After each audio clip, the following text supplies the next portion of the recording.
Imagine how hard it is when your dream fails. This is one of the ways that we were going to be able to achieve our dream of retiring early.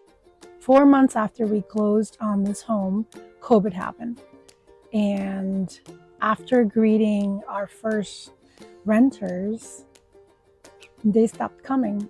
The world shut down and it hurt our dream. We had to make a lot of decisions about what we were going to do, not only with our home, because this is our financial, our financial freedom that we were planning for. The island was closed, but because we were homeowners, it was a little bit easier for us to go back and forth.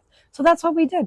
We spent the next couple of years living outside of the Puerto Rico house and living in our Massachusetts house and really enjoying to love the house and ultimately a little bit of dislike for the house. After living in the house for a couple of years, the traffic from the airport to our house started getting heavier and heavier. The bugs were killing me. They like the white meat. I don't know why. The no-see-ums. My God, I looked like I had chicken pox. The house is so large, it literally took 2 days to power wash the house. We noticed as we were in urbanización and our neighbors, not necessarily close, but they were also not far away. So that became a little tiresome. And we would have not noticed these things if we had not been using the house so much. And after a while, like, yep, not feeling this as much. But we didn't really say this out loud. We had people come over and we were swimming in the pool and they said, this is a great house. Would you ever sell it? The person said, what would be the price? And Jerry and I kind of looked at each other. We both said $675,000. And they were like, wow, you've thought about this. And we looked at each other. It's like, no, we haven't thought about that. But that would be a price that would be great. It's like a little seed that you put a little water and dirt on it and it kind of kept sprouting and it kept getting bigger. Both spoke it out loud. The universe responded back, and it responded back in such a quick way that we were both, it was like a slap across the face. We weren't ready for it. And so a week later, without even us looking, we had an offer in the house. We were just like, yeah, sure, let's give it a go. And that offer fell through. Another offer came through. It just came out of the blue. And the person gave us the right price. And then we said, yeah, for, another 30 grand, take the furniture. And they took it all. And we closed in 10 days. And I know we're like shortening up the story, but that is the story. There is no other part to the story. It was so rapid. It was, we're going to buy your house. And we're like, well, no, what house is not for sale. But, I guess it is. And everything's for sale, apparently.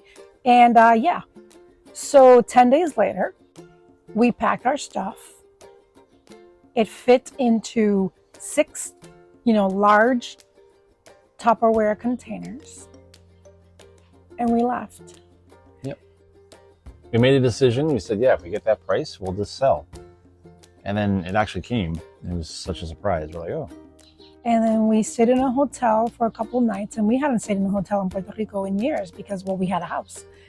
And we checked in and we put on our bathing suit and went swimming at the bar, and I had a margarita and I started crying at the bar. I can't remember if I was crying because I was happy. I was crying because I was really so sad that we didn't have our house, that our dream was gone, that after 4.5 years of saving and looking and making all these plans and setting up a short-term rental and setting up a business and understanding how to do that whole thing, we didn't have a house anymore, and it felt like we were homeless. I just saw the money. We agreed on the money, and we agreed on the sale. And after the sale, I'm just a little sad just because I felt like that house was always going to be a vacation location. That decision there has catapulted us to where we are now. Focus on the long game.